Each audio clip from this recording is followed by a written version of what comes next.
জ্বর হলেই কি সঙ্গে সঙ্গে অ্যান্টিবায়োটিক খাচ্ছেন, না হয় একের পর এক জ্বরের ওষুধ? একটা সাধারণ জ্বরে যদি ভুলভাবে ম্যানেজ করা হয় তাহলে দুর্বলতা, ডিহাইড্রেশন, এমনকি আননেসেসারি কমপ্লিকেশন পর্যন্ত হতে পারে। জ্বর হলে প্রথম 24 ঘন্টায় কি করবেন? 1. আগে নিশ্চিত করুন সত্যি জ্বর আছে কিনা। হাত দিয়ে গা গরম লাগা মানে জ্বর না, থার্মোমিটার দিয়ে মাপুন। 2. শরীরকে হাইড্রেট রাখুন। জ্বরের সময় শরীর থেকে পানি দ্রুত বের হয়ে যায়। পানি, ওআরএস, ডাবের পানি বা স্যুপ এই জাতীয় যা পারেন বেশি করে খান।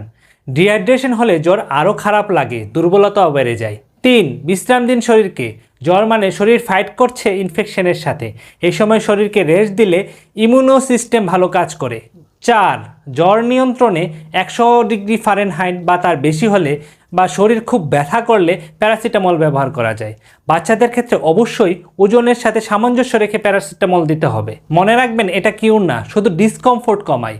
সাথে গায়ে স্পঞ্জিং, মাথায় জলপট্টি দিতে পারেন শরীরের অস্বস্তি বা ডিসকমফোর্ট কমানোর জন্য, তা অবশ্যই হালকা বা কুসুম গরম পানিতে। ভিডিওটি ইউজফুল লাগলে লাইক, শেয়ার করুন আর এমন সিম্পল মেডিকেল অ্যাওয়ারনেস ভিডিও পেতে সাবস্ক্রাইব করুন।